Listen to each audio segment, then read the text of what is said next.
चिकित्सा शिक्षा मंत्री विश्वास सारंग ने कहा है, एमपी में कोरोना से लगातार हालात सुधर रहे हैं। रोज करीब 80,000 टेस्ट किए जा रहे हैं। पॉजिटिविटी दर भी लगातार कम हो रही है। उन्होंने कहा, प्रदेश में वैक्सीन की कमी जैसी कोई बात नहीं है।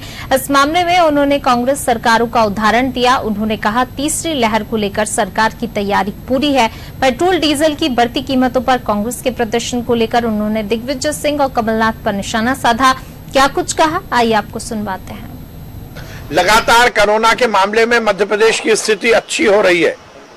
यदि हम 21 अप्रैल की बात करें तो एक्टिव केसेस के मामले में मध्य प्रदेश देश में 7वें नंबर पर था और आज ये 24वें नंबर पर पहुंचा है। हम सबके लिए प्रसन्नता की बात है कि लगातार हम रोज लगभग 80,000 टेस्ट कर रहे हैं, जो अपने आप में रिकॉर्ड है। और लगातार हमारे पॉजिटिव केसेस की में कमी आ रही है। नहीं, थोड़ी सी वैक्सीन आने में थोड़ी सी आपूर्ति में कुछ कमी थी, परंतु उसको ठीक कर लिया गया। वैक्सीन, क्योंकि हमने बहुत तेजी से वैक्सीनेशन प्रोग्राम किया है।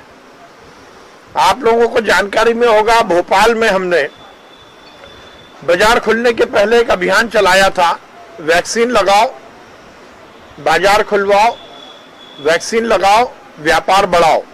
और उस दिन हमने एक दिन में भोपाल में अकेले में 40,000 वैक्सीन लगाए हैं। हमारा प्रोग्राम बहुत तेजी से चल रहा है और वैक्सीन की आपूर्ति हमारे पास जैसे जैसे हो रही है, हम पूरी तरह से वैक्सीनेशन प्रोग्राम कर रहे हैं। तीसरी वेव की तैयारी में कहीं भी कोई कोताही नहीं बरती जाएगी।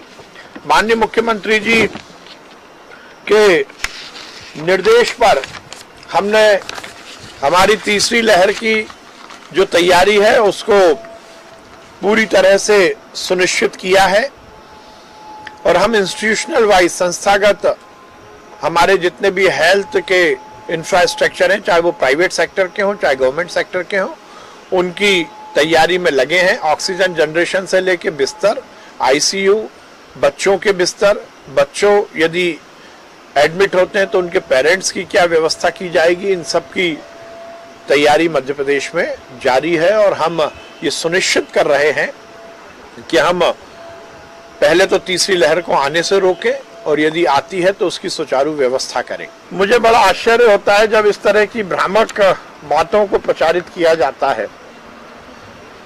ये पहले भी खुलासा हो चुका है कि कोविशील्ड का जो लाइसेंस था, उस लाइसेंस में ये शर्त थी कि कुछ मात्रा में वैक्सीन को कुछ चयनित देशों में भेजा जाएगा। उस लाइसेंस में, उस रॉ मटेरियल के आने में ये शर्तें निहित थी। छोटे छोटे देश अपने नागरिकों को वैक्सीन नहीं लगा पा रहे,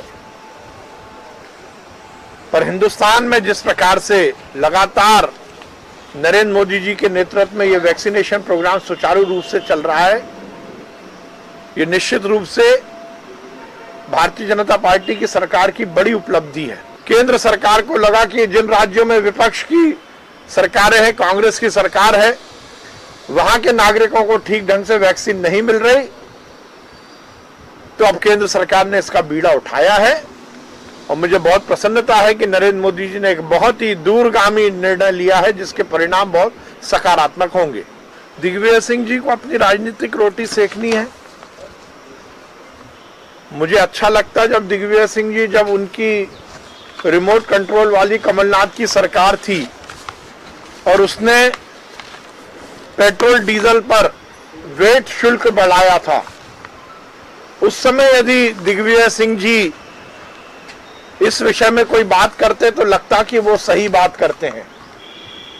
मध्य प्रदेश में जो पेट्रोल और डीजल के दाम बढ़े हैं वो कमलनाथ जी ने बढ़ाए हैं। सबसे ज्यादा वेट यदि पेट्रोल और डीजल के ऊपर लगाया है तो वो कमलनाथ की कांग्रेस की सरकार ने लगाया है।